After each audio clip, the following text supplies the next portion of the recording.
Hey guys, ako nga pala si Mami Bibi. Nakatapos ako pero wala akong pangarap. Ang gusto ko lang magsama kami ng masaya at kumain ng masasarap. Ang sabihin mo, tamad ka lang talaga. Binago mo pa yung intro mo. Kala mo naman gumanda. Kamukha mo pa rin naman. Grabe ka talaga, self. Ano bang gusto mong gawin ko? Tama ka na.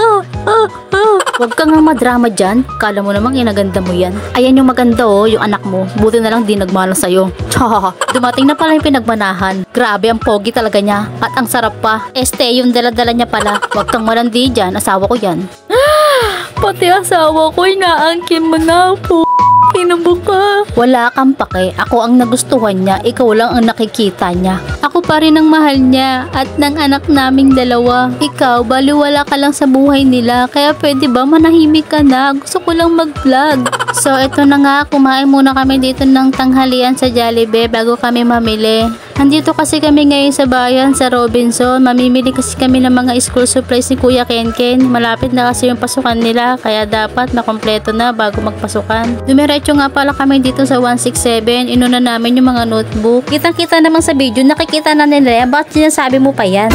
Bakit ka ba nangingialam? Akala ko nanahimik ka na. Pwede ba manood ka na lang din kagaya nila? Bakit kasi ganyan ka mag-voice over? Sobrang OA. Kaya walang nanonood sa'yo Walang kwenta yung mga pinagsasabi mo. Grabe ka naman makapagsalita. Gusto ko lang din naman kumita. Gusto ko lang din naman tulungan si daddy para kahit papano magkaroon kami ng money. Kunyari ka pa. Tuwan-tuwa ka nga kapag wala siya. Tapos kapag nasa bahay siya, inaaway mo lang siya. Tapos kung makautos ka, bonggang-bongga. Dahil mo pa baldado at walang kamay pati paa. Nagbago na ako. Hindi na ako ganun. Nakikita mo naman, diba? Pinagsisilbihan ko rin naman siya. Pinagsisilbihan mo lang naman siya pag malapit na yung sahod niya. Bakit? Ginagalingan ko naman Nakikita mo naman kung gano'n siya kasaya, diba? Lalo na kapag nililinis ko yung kuko niya sa paa. Nililinis mo lang kasi pag puro lupa na. Mabilis naman talaga dumumi yung mga kuko niya. Alam mo naman kung saan siya nagtatrabaho, diba? Oo na, sige na, may dulot ka na. Tapusin mo na itong video mo. Siya, magbabayad na po pala kami ng mga pinamili namin. Kasi may mga kulang pa dun sa 167. Kaya lumipat kami dito sa 168. Dito nakakita si Kuya Kenken ng magandang pencil case. Kaso nga lang, nagka-problema. Lost thread na pala yung pindutan niya. Tapos si Bobby nagwawala pa. Kaya naghanap kami ng panibagong pencil case ni Kuya Kenken. Kasi ito sira din. Tapos may napili na siya. Ito na lang daw, yung Lego. Tapos ayan na naman yung bunso mo. Ingitera talaga yan Kala mo naman magagamit niya.